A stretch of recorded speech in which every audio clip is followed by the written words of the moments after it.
Bonjour à tous, nous revoilà sur The Table Talk, deuxième édition, après la conférence de la fourche à la fourchette. Et nous voici avec Célia Tung du Collège Culinaire. Bonjour Célia. Bonjour Hélène. Comment s'est passée cette conférence? C'était une conférence intéressante. Ça manquait un petit peu de producteurs par rapport à la thématique, puisque de la fourche à la fourchette, on aurait aimé avoir un producteur.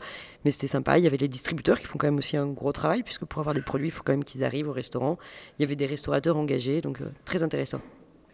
Dis-nous, alors tu représentes le Collège Culinaire, qui est composé plutôt de chefs. Pourquoi est-ce que l'association s'est concentrée maintenant sur les producteurs, les artisans? Alors, je me permets de rectifier. Elle a été effectivement créée par 15 chefs de renom, reconnus internationalement, qui a été présidée pendant longtemps par Alain Ducasse, Joël Robuchon. Mais depuis le début, on a parlé vraiment d'un maillage en fait, de la qualité qui va du producteur au restaurant et jusqu'au client final. Et on a dans l'association autant de producteurs que de restaurateurs. Donc on est vraiment un collectif qui représente les deux maillons et qui essaye de les faire travailler ensemble. Très bien. Et est-ce que tu penses qu'il y a une nouvelle espèce d'artisans, puisque vous les avez rassemblés ensemble, une nouvelle vague un peu de... C'est pas une nouvelle vague, mais souvent le métier de producteur, ça a été des gens qui ont été très isolés pendant longtemps.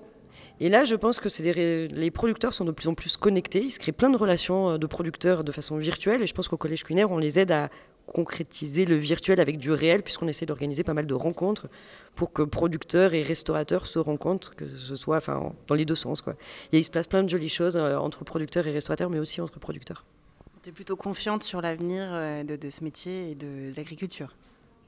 Je pense qu'on en est au début, mais ouais, il y a une vraie prise de conscience des producteurs de l'importance de réfléchir à des modèles économiques de qualité et de plus en plus de prise de conscience des chefs, des restaurateurs, c'est pas toujours des chefs, ça peut être des restaurateurs, sur l'importance de mettre en avant leurs producteurs pour s'assurer que ces producteurs continuent à vivre et à produire des produits d'exception.